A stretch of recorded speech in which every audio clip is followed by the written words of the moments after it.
The Secret, by Rhonda Byrne. Summary. You've probably seen it on bookshelves and bedside tables all around the world. You may have thought to yourself, I want to know what this secret is that everyone's harping on about. Well folks, spoiler alert, The Secret is about to be revealed. The Secret is a self-help book that claims belief is at the core of success.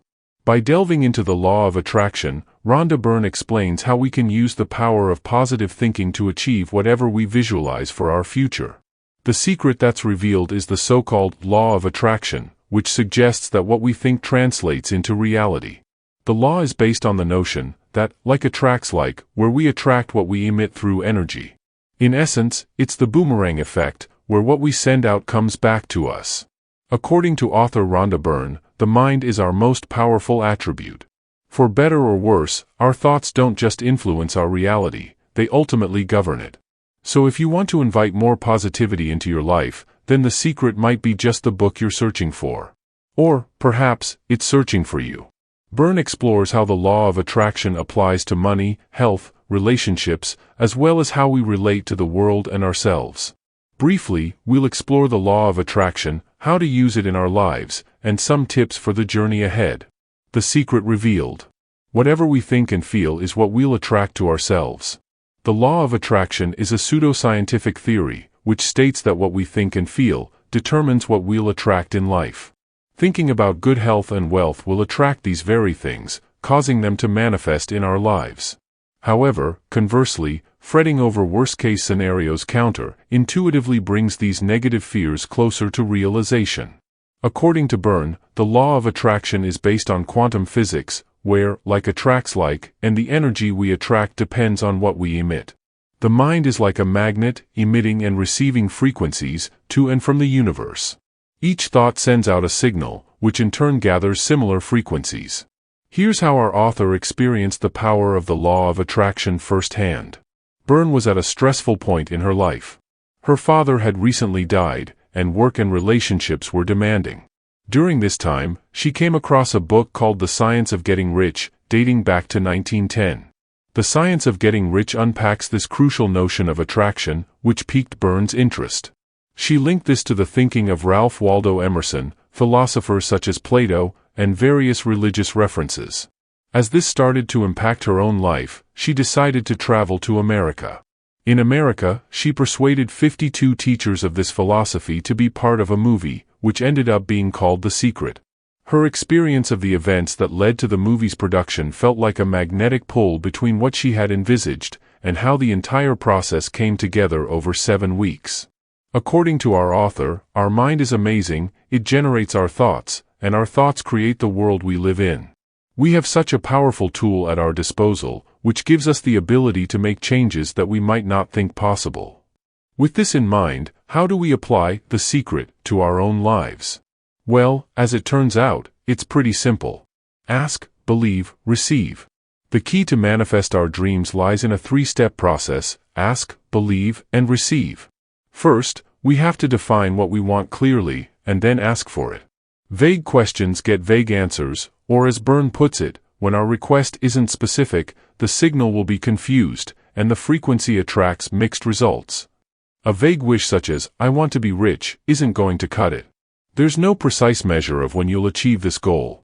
A more explicit desire would be to set a specific amount of money that you want to make.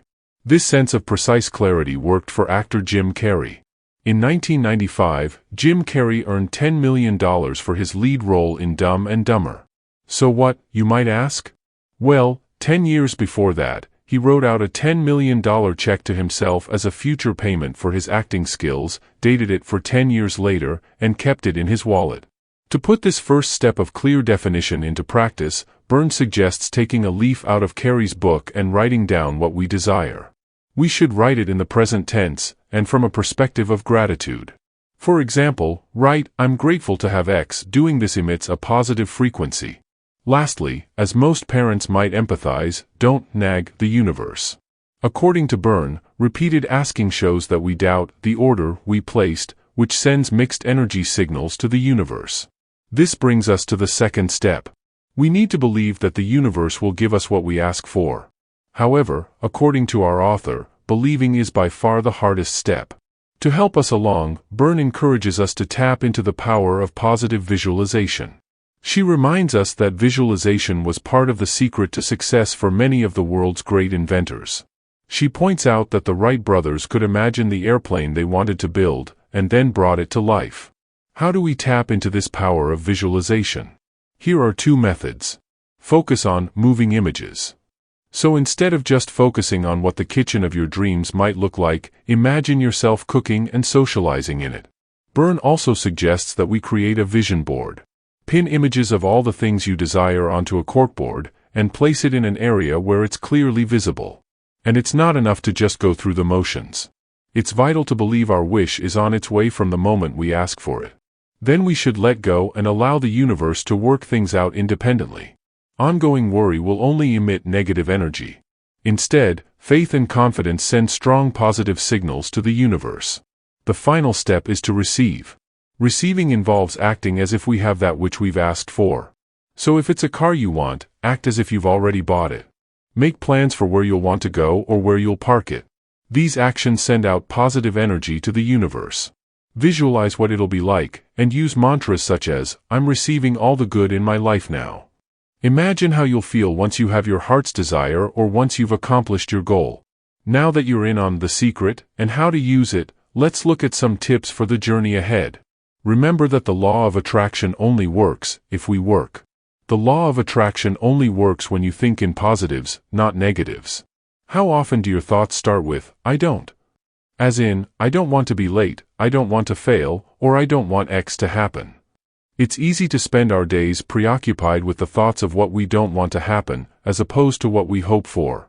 According to Byrne, here's the problem: the universe doesn't comprehend don'ts. It only responds to quantum physics. When we dissect the universe, we get right down to the most fundamental level, which is energy. Energy vibrates at specific frequencies, and when things vibrate on the same frequency, they're drawn to each other through natural attraction. So our dominant frequency is where we spend the most mental time. If we're busy thinking about how we don't want to fail, all this does is keep our focus and energy on failing, and draws the possibility of failure closer to us. However, if we change how we think about things, we change the vibrational frequency of our thoughts. So the key takeaway here is to attract the good instead of the bad. Byrne says, when people start focusing on what they don't want falls away, and what they want expands, and the other part disappears. The message we send to the universe needs to be positive. Perhaps it's "I want to pass," or "I want to be debt-free." However, it also needs to be specific, like "I want to be debt-free by the end of the year." If you find this hard, Byrne suggests we can distill what we don't want, and then focus on the opposite. This can be personal. For example, when it comes to health, rather than dwell on health problems, we can focus on good aspects of our health. And the same can be applied to larger phenomena around the world, so instead of focusing on being anti-war, we focus on promoting peace. Keep your vibration high. Byrne suggests using activities, or secret shifters, to brighten our spirits, so we don't dwell on the negative. How do we know when we might be too focused on the negative? Tune into how you're feeling. Emotions indicate thoughts. If we're finding it hard to identify what type of thoughts we're having, we can always use our emotions to guide us to what we're thinking. It's impossible to have negative emotions and positive thoughts at the same time. Byrne says that our emotions can serve as an early warning system to tell us when our thoughts are too negative. So, if we feel like we're falling into a negative rabbit hole, this is when our author cautions, warning, change thinking now. Negative frequency recording. Change frequency. Warning. And to change our vibe, we can use secret shifters. Secret shifters are anything that puts us in a good mood. Whether it's music, thinking of a loved one, or reminiscing about one of our favorite places. Whenever we catch ourselves in a negative downward thought spiral, we can use our secret shifters to help improve our mood and bring our positive thoughts back. Make your list of what can shift your mood in times of distress. Clear your resistance. It often feels as if we're fighting against the universe, and we create a sense that we need to fight for our place within it. But, as the famous psychoanalyst Carl Jung said, what you resist, persists. We hold on to bad things that have happened in our past, which keeps us trapped in the wrong frequency.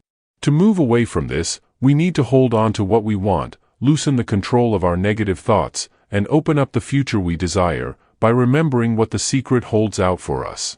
If we shift our perspective to see ourselves as being at one with the universe, and that our energy is in a complementary flow with that of the universe, we can start to shift. We're an energy field that fits comfortably within a larger supportive energy field. We can begin to feel more connected, and less alone and fearful. This connection lowers our need to feel that we're operating with limited resources or competing with others for finite supplies. In conclusion, positive thoughts might not have magical powers, but edging over to the optimistic side of things can lead to more productive behavior. If we draw inaccurate conclusions of who we are and what we're capable of, we limit our potential. Once we draw conclusions about ourselves, we're likely to do two things: look for evidence that reinforces that belief, and discount anything that runs contrary to that belief. Psychologists call this confirmation bias. Confirmation bias is our tendency to search for, interpret, favor, and recall information in a way that confirms or supports our beliefs. It makes sense that if we start to shift incrementally to more positive thoughts, we will also seek out small things that reinforce these thoughts. This moves us along the path towards achieving what we hope and desire for ourselves. So for the esoterically minded, perhaps the thoughts as vibrations theory resonates. For the skeptics, maybe the secret is nothing more than leveraging confirmation bias. Regardless of what we believe, perhaps the pertinent question is, what will you choose